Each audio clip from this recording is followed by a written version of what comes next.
Hello everyone and welcome back to the channel. तो आज की इस वीडियो में हम बात करेंगे होम्योपैथिक मेडिसिन कॉस्टिकम के बारे में, कॉस्टिकम के यूजेस के बारे में, कहाँ कहाँ कॉस्टिकम को यूज़ करना है, किन किन रोगों में यूज़ करना है, इसका स्फीयर ऑफ एक्शन कहाँ पे ज़्यादा अच्छा होता है, कॉस्टिकम को किस पोटेंसी में यूज़ करना है, ये सभी चीज़ें हम जानेंगे इस वीडियो में। तो वीडियो पर मेरे साथ अंत तक बने रहें। मैं हूँ डॉक्टर शुभम और आ गई हूँ आपके साथ आज एक नई वीडियो लेकर। तो अभी तक आपने अगर इस चैनल को सब्सक्राइब नहीं किया है तो सब्सक्राइब कर ले ताकि न्यू वीडियो की नोटिफिकेशंस आपको टाइम पे मिलती रहें। So let's start the video. Causticum homeopathy की एक इंडिस्पेंसिबल पॉलीक्रेस्ट मेडिसिन है।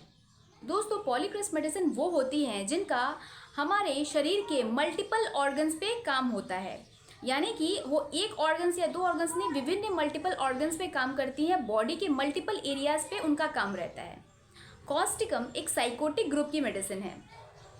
तो सबसे पहले हम देख लेते हैं कॉस्टिकम के स्फीयर ऑफ एक्शन के बारे में कि ये कहाँ कहाँ काम करती है। कॉस्टिकम का एक्शन ब्लैडर इन्फेक्शंस पे बहुत अच्छा होता है, यानी कि किसी भी प्रकार के मूत्र रोगों से संबंधित समस्याओं में कॉस्टिकम बहुत अच्छा काम करती है। इसके अलावा कॉस्टिकम ब्रोंकाइटिस में बहुत अच्छा काम करती है। किसी भी टाइप की नर्वस अफेक्शन हो, पैरालाइसिस यानी कि लकवा मारने की समस्या हो, या फिर क्रोनिक रूमेटिज्म की प्रॉब्लम हो, इन सभी चीज़ों में कॉस्टिकम का स्फीयर ऑफ एक्शन बहुत अच्छा होता है। इसके अलावा कॉस्टिकम का sphere of action facial paralysis में बहुत अच्छा देखने को मिलता है। कॉस्टिकम का यूज़ हर टाइप की पैरालिसिस में बहुत अच्छा देखने को मिलता है। कॉस्टिकम का बहुत अच्छा एक्शन देखा गया है रेस्पिरेटरी ट्रैक्ट अफेक्शंस पे, यानी कि रेस्पिरेटरी ट्रैक्ट का किसी भी प्रकार का अफेक्शन हो, मेनली लैरिंग्स और ट्रैकिया का हो, तो उस पर कॉस्टिकम बहुत अच्छा काम करती है। इसके अलावा कॉस्टिकम वूपिंग कफ इत्यादि समस्याओं में बहुत अच्छा काम करती है। कॉस्टिकम को देखा गया है कि किसी भी टाइप के क्रोनिक कॉन्स्टिपेशन में बहुत अच्छा काम करती है। किसी भी टाइप के बर्न के क्षेत्र में कॉस्टिकम बहुत अच्छा काम करती है। कॉस्टिकम में देखा गया है कि ये मेंस्ट्रुअल डिसऑर्डर पे भी बहुत अच्छा काम करती है, और मेनली ये किसी भी टाइप के यूरिनरी ब्लैडर डिसऑर्डर के लिए बहुत अच्छी दवा मानी जाती है। कॉस्टिकम को किसी भी टाइप के एब्डोमिनल अफेक्शंस में भी देखा गया है कि ये बहुत अच्छा काम करती है। चूँकि दोस्तों कॉस्टिकम एक साइकोटिक मेडिसिन है, कॉस्टिकम का वार्ड्स पे भी बहुत अच्छा एक्शन होता है।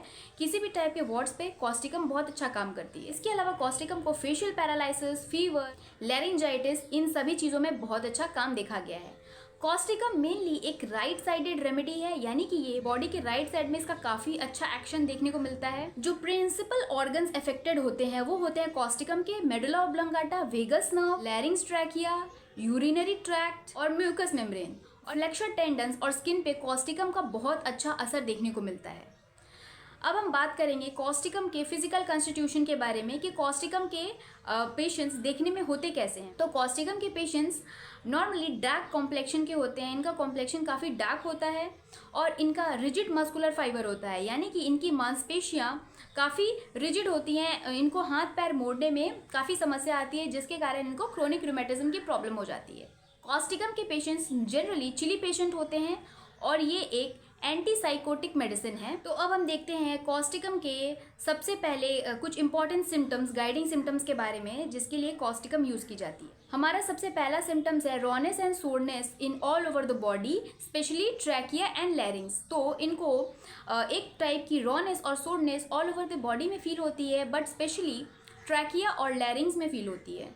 चूँकि इनका रेस्पिरेटरी ट्रैक्ट्स पे बहुत अच्छा अफेक्शन होता है, तो अगर थ्रोट में किसी भी प्रकार की सोरनेस या रॉनेस पाई जाती है कफ से, तो उसमें कॉस्टिकम बहुत अच्छा यूज़ करती है। कॉस्टिकम का हमारा जो नेक्स्ट सिम्टम है वो है कि कॉस्टिकम पैरालिसिस की बहुत अच्छी मेडिसिन है, specially paralysis of single parts, और उसमें भी राइट साइडेड पैरालिसिस। कॉस्टिकम के पेशेंट्स का ग्रेडेड सिम्टम है कि इनमें ग्रेट सिंपैथी फॉर अदर्स होती है। ये इनका एक मेंटल सिम्टम है कि इनमें दूसरों के प्रति काफ़ी सिंपैथी होती है, काफ़ी सद्भावना होती है।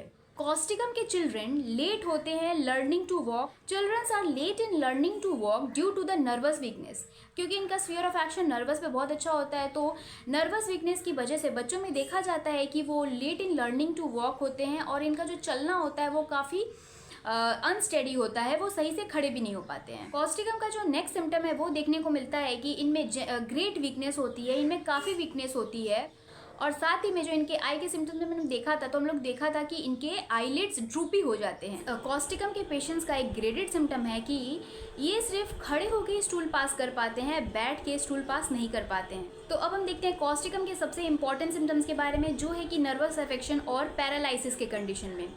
कॉस्टिकम को एक ग्रेट पैरालाइजर माना जाता है, यानी कि लकवे के क्षेत्र में, लकवे पैरालिसिस में कॉस्टिकम का बहुत अच्छा यूज होता है। कॉस्टिकम के पैरालिसिस का कारण क्या होता है? तो इसके पैरालिसिस का कारण होता है कोल्ड एयर, यानी कि ठंडी हवा का लग जाना, या फिर टाइफॉइड बुखार का होना, ये सारी चीज़ें होती हैं। और इनका पैरालिसिस मेनली राइट साइडेड होता है, यानी कि राइट साइड के बॉडी पार्ट्स में मेनली इफेक्ट होता है। और पैरालिसिस ओनली सिंगल पार्ट्स पे होता है। और कॉस्टिकम का पैरालिसिस हुआ जैसे कि फेस पे होता है, एक्सट्रीमिटीज़ पे देखने को मिलता है, या फिर आईज पे देखने को मिलता है, जिसके कारण ड्रूपिंग ऑफ आईलिड्स देखने को मिलती हैं। पेशेंट्स अपने आँख को खोल नहीं पाते हैं। अब जो इनका सिम्टम है वो है रूमेटिज्म का, उसके बारे में हम देखेंगे। तो इनके रूमेटिज्म का सिम्टम स्टिफनेस ऑफ जॉइंट्स, यानी कि जॉइंट्स में स्टिफनेस देखने को मिलती है। शॉर्टनिंग ऑफ द मसल्स, यानी कि स्टिफनेस के कारण इनके मसल्स शॉर्ट होने लगते हैं। और साथ ही में इनके फ्लेक्सर टेंडन में कॉन्ट्रैक्शन देखने को मिलती है। इसके स्किन के सिम्टम्स को देखा जाए तो कॉस्टिकम वॉर्टी ग्रोथ में बहुत अच्छा काम करती है, वॉर्ट ग्रोथ हो और बर्न के केसेस में, यानी कि अगर किसी को बर्न हो गया हो।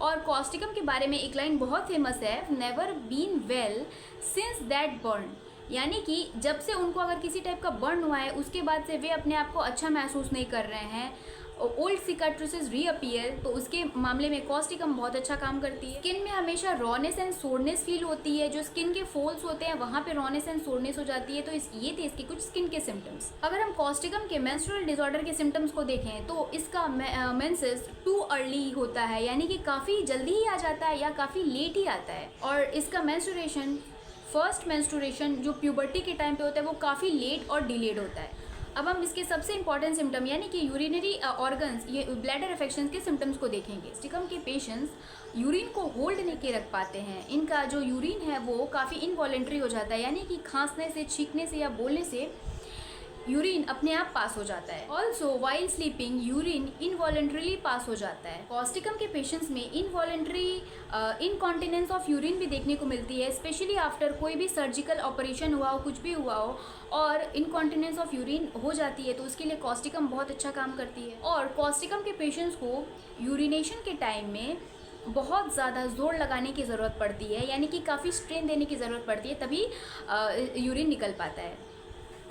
तो दोस्तों, ये थे कॉस्टिकम के कुछ इंपॉर्टेंट सिम्टम्स। वैसे तो कॉस्टिकम एक बहुत बड़ी पॉलीक्रिस्ट मेडिसिन है, तो इसके काफ़ी और सारे भी सिम्टम्स हैं, बट आज मैंने इस वीडियो में कुछ मोस्ट इंपॉर्टेंट सिम्टम्स शेयर किए हैं। होप आप लोगों को पसंद आएंगे। वीडियो में दी गई इन्फॉर्मेशन पसंद आई तो वीडियो को लाइक करें और चैनल को सब्सक्राइब करें।